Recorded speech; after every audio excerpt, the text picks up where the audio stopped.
everyone for joining us for our Social Media for Beginners webinar series.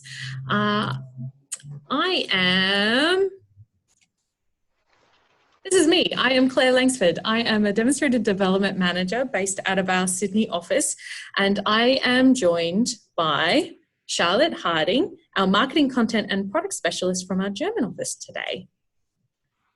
We are also accompanied by Natalie Moo, who will be taking your questions and monitoring the chat feed. So feel free to give her a shout out, say hello, and have a general chat to her in there. That's absolutely fine, while of course paying attention to the wonderful tips and best practices that we'll be sharing today. Thank you everyone for joining us, and welcome to our YouTube Basics webinar. Now, if you aren't already using YouTube in your business yet, we hope that this webinar will give you some valuable advice and some best practices to help give you confidence to get started. Now, before we begin, please note that we can only cover the basics. Our advice is going to be very high level, very generalized, as every person and every country will all have their differences, different preferences and regulations, and naturally we can't cover everything. So here are our official notices. Now, we do also have them in German and French as well. Feel free to go back and read the details. Basically, they say everything to follow is a general review and not an endorsement. We won't cover legal matters. This is not technical training. You're responsible for complying with your own local rules and policies. And this is a webinar for training purposes only. Okay. Now, if you are an experienced YouTube user already, what we're going to be talking about today, which is just sort of the basics here, you may already know of. So this is about to be a refresher, or if you want to find some best practices, you are welcome to stick around and enjoy. But of course, we will not be offended if you decide to opt out now because you are already familiar with a lot of the things that we're talking about. Now, in preparing for this webinar, we talked to some pretty amazing demonstrators about what they're doing and also what they're not doing on YouTube. And we will share some of their learnings with you today. North American demonstrator Patty Bennett had this to say about why she chooses to have a YouTube presence. I feel that creating and sharing videos on YouTube is important for three main reasons. First, there are some projects or techniques that just need a video and cannot be explained well enough in a blog post or tutorial. Two, most crafters are visual learners and appreciate a video tutorial instead of or in addition to instructions in writing. And three, YouTube is where most crafters are searching for how-to instructions or videos. So coming up in a search there is a great way to be found online and increase my business.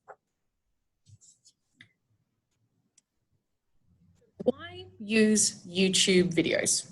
Well, they say a picture paints 1,000 words, so videos can convey a huge amount of information in a small amount of time. For crafters, videos allow viewers to be able to follow on and see any tricky techniques or tips and tricks for the project that you are creating. Videos also allow your personality to shine through. They build connection and brand loyalty as frequent followers feel like they know you. From a marketing perspective, videos help establish you as a credible authority and help market you to a wider audience. And with over 2 billion views per day, YouTube videos can definitely increase your reach. Now, you may be thinking about, well, YouTube versus Facebook videos. Ultimately, it's up to you to choose which platform to use for your videos, but here are a few tips that may help in making that decision. So, Facebook prefers short videos. That is under 60 seconds, while YouTube prefers longer videos, more than 5 minutes. Facebook also prefers native videos. That means that videos are created from within Facebook. Now, you can post YouTube videos on Facebook, but viewers will only get a preview and they'll need to click on the link to see the full video, to see that video in full. Now, when people go to Facebook, they generally come across your video because they're seeing something interesting in their feed. On YouTube, they choose which videos to watch. Facebook also reward videos that are watched to the end by raising their ranking. So it's a good idea not to post videos on Facebook if you think they won't be watched right through to the end. The way you call your viewers to action is also different on Facebook as it is to YouTube. On Facebook, you ask viewers to like, comment, or share, but on YouTube, you're asking people to subscribe. You can also link to other videos, and we've got some cool stuff about that a little bit on. And the shelf life for a Facebook video is typically a couple of days before it disappears from your feed, while YouTube videos drive views and have a much longer shelf life. Hi everyone. Well, setting up and using a basic YouTube account is doable in 5 easy steps. Seriously, even I can manage it. So you're going to create a YouTube account. You're going to add a channel name and a description and your contact details, and you can fluff it up however you wish. Create your video. You're going to upload it, promote your YouTube channel and videos, and then repeat steps 3 to 5 all over again. It's that easy. And these steps do need to be repeated. It's going to be important further down the line to be consistent. If videos are created sporadically or weeks and weeks apart, it's going to be hard to build up a steady viewership. On the flip side, don't plan one a day either, because for a beginner, that's just going to be totally unrealistic. Setting up a YouTube account is surprisingly simple. To start or to open a channel on YouTube, you need to set up or create a free account. But you will need to go through Google first, or via Google. If you're already logged into any Google account, such as perhaps Gmail, all you need to do is to open YouTube and you'll see that Google has automatically logged you into YouTube. It's kind of spooky. Check the round red login icon button that you'll find on the top right-hand side of your page to verify this. If you don't yet have a login with Google, or namely an account with Google, you'll need to set that one up first. So go to either YouTube or to Google's homepage. You'll find a sign-in button at the upper right corner, and just click on that and just follow the step-by-step instructions. It generally starts out by asking you to fill out all your basic information, nothing you don't know, your name, email address. It'll want a password, for an example. And then when you're done, you just click continue on the bottom right, and that's it. It's basically really that straightforward. So there are dozens and dozens of simple online tutorials out there that can walk you through this process too, if you want a little preview on how it works before jumping in. So just type in something like how to set up a YouTube account in your search bar, and so my computer tells me you'll have about 143,000 results to choose from. It's totally crazy. But the best is just to look for the official google.com or youtube.com support and help center, and they're offered by both directly. So there's even an official slide for a YouTube Academy that you can actually graduate from for a bit of learning fun. Anyway, you've followed all the instructions and are all signed in, and then you have yourself a YouTube channel. Congratulations, it really is that simple.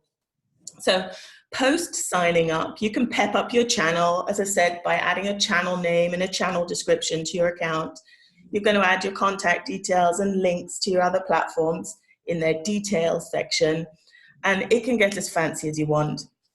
So all these detail sections, they're easily editable, they can be changed, they can be updated, and that whenever you like. So just try to keep the name of your channel consistent with your other social media channels though. You kind of want to have this umbrella company that everybody recognizes. And keep your descriptions true to the genre of your videos. So you know from our previous webinars that written descriptions and titles, even on videos, are essential for search engine recognition and, of course, for your visitors looking to find your channel or the products. So also keeping your contact details updated is essential for your business, by the way. So don't forget to check in regularly to see if they need updating at all. So now you're ready to create a video because, well, there's no point in having a channel and no cute videos, right? So here are some video ideas. Now you can shoot a video on any aspect of your crafting or your business that you like. But there are some topics that you should ideally try to add to your video library eventually. These are the most popular ones. They could be, for an example, topics like your story, why you joined Stamping Up, or why you love what you do, getting a bit of enthusiasm there. A bit of crafting and stamping training, or showing techniques. People love those kind of how do you do it videos. Hints and tips on crafting or products or product use. New product reviews, I mean, that's a must. You could do product comparisons, for an example, which adhesive to use when, or perhaps on the different types of white cardstock we have, for example. Unboxings are cool. The unboxing of your orders, for an example, especially your first order after a new catalog, because apparently people love checking out other people's purchases for inspiration. Craft room tours are always popular. They pique curiosities, sometimes even envy, and a tiny glimpse into your classes or the workshops that you hold, perhaps, preferably with people in them for a little bit of action feeling. But note, when filming other people specifically, you will need permission from them before posting your video, and preferably a written permission that you'll keep on file for that, well, you never know scenario. Recruiting call-outs is another good one. Join my team. You're trying to advertise your business, and recruiting is an equally important part of the Stamping Up business module to promote. So you could interview your team members, for an example. Now, you don't have to pack a million different things into one video either, and especially not all into the same week. Keep videos numerous but short and on topic, and post regularly and consistently. Statistically, on a how-to tutorial video, for an example, a viewer's attention span is around 5 to 6 minutes maximum before engagement starts to drop rapidly and they start fast forwarding to the best bits or to the end. So think about maybe ways to split out all those long explanations into a series of mini videos. For an example, let's say you want to film how to make, and I'm going to call it, a gorgeous card. This card has a fancy fold, it uses 2 different stamp sets, you've gone and done white embossing and watercoloring, it uses a designer paper mat, you've used die cuts and a couple of accessories. So guaranteed it will take at least 20 minutes to explain and show from scratch, even if you do have everything pre-cut and ready. So think about how to speed that one video up by referring to your viewers instead to several bite-sized how-to lessons in addition. So for an example, video 1, you could show people how to do a fancy fold. That would be a technique video, for an example. Video 2, you'll show them the basics of stamping and embossing. Again, another technique video. Embossing and watercoloring could be another one, technique video. Using coordinated dies, using a die cut machine, tips, that's sort of promotional. And video 5 could be an annual catalog one. You could show the new designer papers, you could show the embellishments. Again, that would be a promotional video. And then you could tie them all together in this one project with the gorgeous card.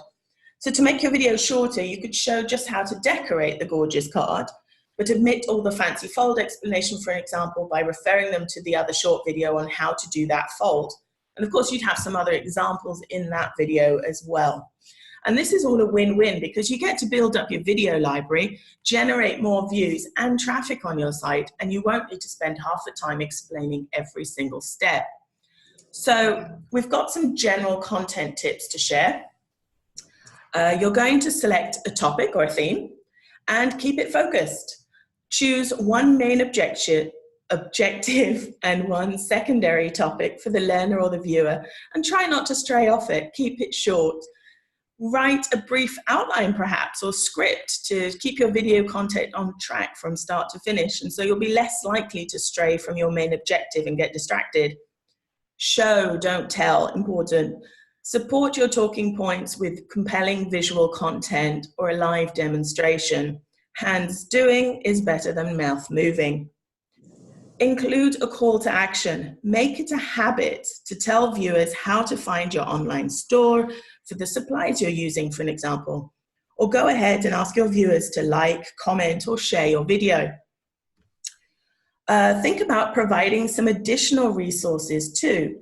Since you're keeping your video content concise, get your viewers moving around your sites and channels and platforms for other reasons, perhaps by giving them links, references, or downloads to the related information. You can mention them either in your video, perhaps at the end of it, or you can even embed them in writing into your description. This gives the viewers the opportunity to interact and to access deeper levels of knowledge if they're curious and want to know more. And again, they're going to generate this wanted traffic on your sites. Okay, so let's talk about shooting your video. Now, while you can choose to do a video completely off the cuff if the moment strikes you, best practice suggests, so be professional. The internet is forever. Don't post anything that you aren't proud of. Videos aren't the place for personal opinions on controversial issues or for yelling at your kids, pets, partners, other things going on in the background. It is absolutely okay to use a script. Jot down a script, even if it is only a few dot points. And make sure that you won't be interrupted by your spouse, children, dog, cat, whatever that might be. And also do a trial run. Double check that you have everything you need. Rehearse what you want to say and do, at least while you're doing your first few videos. Claire said, double check you have everything you need. Well, what do you actually need? Well, yes, you're going to need a little equipment and a very basic technical know-how to shoot a video. But let's have a look at the basic needs. So you will need a video camera, maybe a tablet or a smartphone, anything that shoots videos. And whether you have a proper video camera, a tablet, or a smartphone, you can shoot high quality, even HD now, videos with most cameras and video features these days. A computer to upload and save your video and get access to YouTube and things. Don't forget those chargers and cables, because there's nothing worse than something dying while you're right in the middle of something. And a stable work surface. Good to have would be a tripod. Saying that, you can use a stack of books probably. Good lighting is super important. Good bright daylight or spot lighting. You could use a desk lamp for an example. And again, those extension cables for the above. Optional, you can start to get a little bit professional here. You can use light reflectors. Those are those big umbrellas, or metallic frames around your light bulbs. An external microphone or headset. Now, most computers and phones and tablets have a microphone built in, but we'll get to the audio tips in a bit. Even if you're using the most basic devices, here are some tips to remember so that you can get the most out of your filming. Visual. Make sure your subject is your focal point. If you are filming a project on a table, keep your project as centered in the camera frame as possible. Use light pencil marks to keep your projects and products from wandering out of the frame. Use and work within the limits, perhaps, of a sheet of grid paper. Use that as a boundary, but keep it focal. In focus, well, use a tripod. Unless you're looking for that handheld Blair Witch Project look, you should use a tripod. Even if you think you can hold the camera as still as possible, it's pretty much guaranteed that you're going to move or wobble at some time. A standard simple tripod is an inexpensive and easy to find online.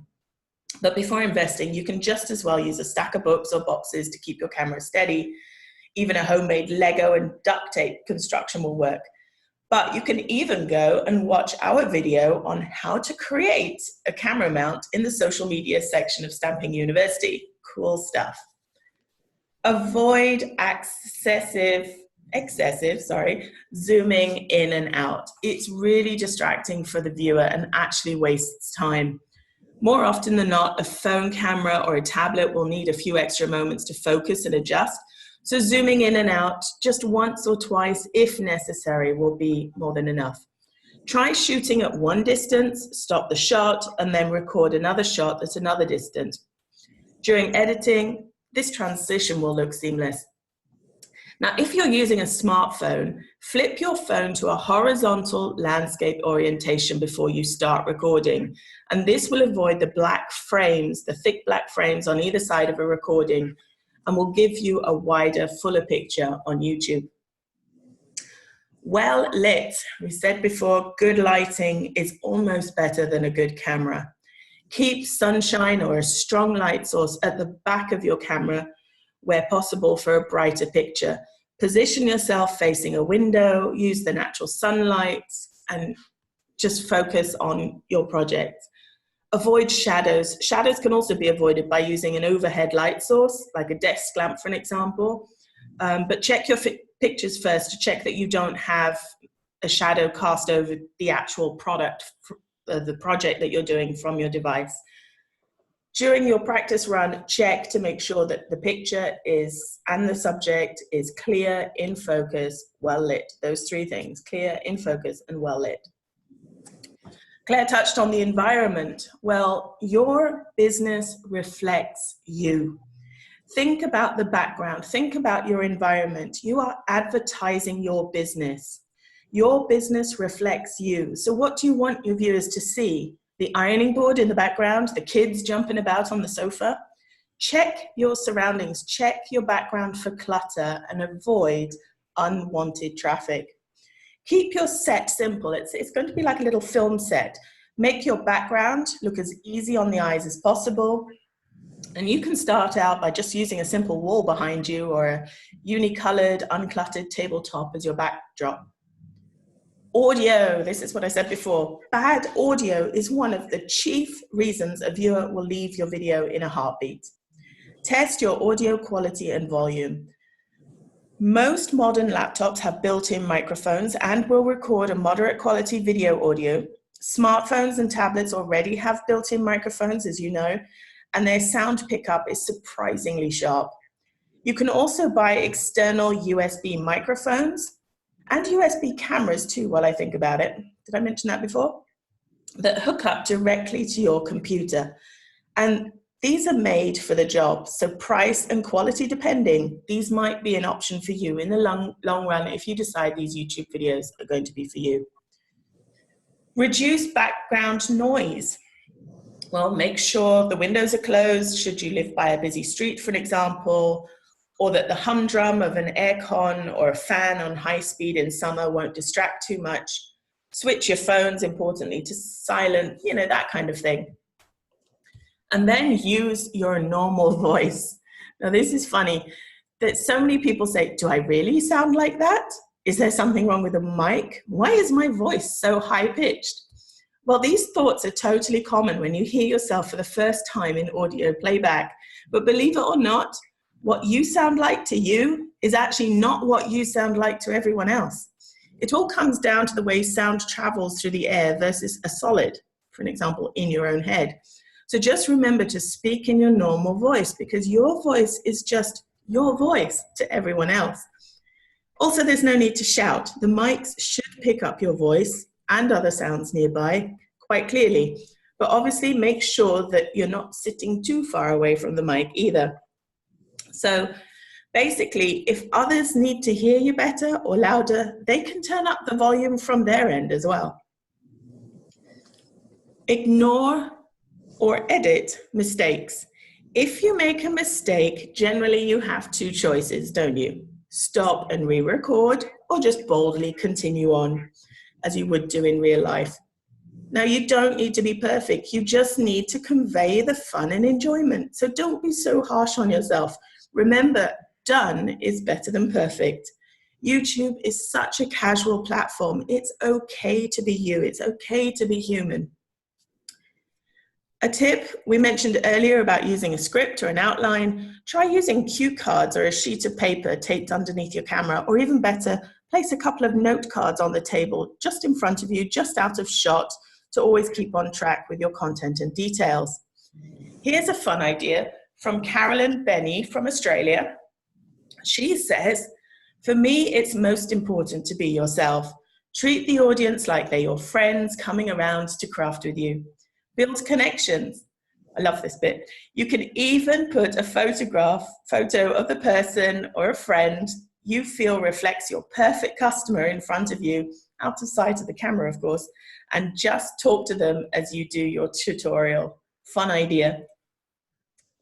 Okay, so you have now filmed your video. The next step is, well, what do you do next? So one of the first questions you might be asking is, to edit or not to edit? You don't have to edit your video, but it can make things cleaner, a little bit more seamless. They give you options, like speeding up bits that take a little longer, like gluing or watercoloring. So if you are concerned about time, that may be, editing may give you a little bit more freedom for that. And there are a lot of free editing programs out there that you can use, and paid for ones as well. And of course, there are lots of useful videos to be found on YouTube itself about how to edit videos successfully, and also program recommendations. A little online research won't be a bad idea. Start with something free, and then you can always upgrade yourself to a paid service with the features that you're looking for as you get more comfortable with the process, and more importantly, decide that this is the media preference for you. Also consider providing captions or subtitles. Captions, subtitles, they make your videos accessible to a wider audience, including deaf and hearing impaired users, or to those that speak languages besides the one that is spoken in your video. Captions also help to increase the search ranking of a video so that it is more easily discovered through search engines. The easiest way to caption is to use the auto captions on YouTube. It uses speech recognition software to generate the captions from the video that you upload in over 12 different languages. Now, being mindful, it isn't always accurate, so it is essential to edit auto captions after they have been created. And you will also have to upload your video onto YouTube first before selecting the auto captioning option. And know that the auto caption won't appear immediately. Depending on the length of your video, it could take a little bit of time after that for them to appear, but they do appear. Okay, and don't forget to save your video. Once you've shot it and edited, if you want to, that's completely optional. Remember to save it to your personal computer, or connect it onto your computer through a USB port, or saved onto your mobile device. However, want to make sure you have a recording. You certainly don't want to have gone through all of that trouble for nothing. Okay, so the hard part is over. Now your video is complete. Now, onto uploading your video. Well, uploading a video is an easy process, but to help you out, once again, you'll find dozens of quick and easy tutorials about how to do this online. They will walk you through the whole process in your preferred language, and they will definitely be quicker to find than uploading this webinar again whenever you need it. But super fast, in a nutshell, to give you some sort of idea, here's what you do. You'll simply sign into YouTube, and if you're not signed in already, automatically, at the top of the page, click on Upload, or that little video camera icon. And when you do that, you'll see you've got a drop-down menu. Select the option Upload Video, and you'll get a window that looks like this. The obvious choice may seem to be select files to upload, but stop. Before you start uploading the video, choose your privacy settings. By clicking on the downward pointed arrow here, you'll get another drop-down menu to choose from. And you can now choose to mark your video as public, unlisted, private, or scheduled. So what's the difference?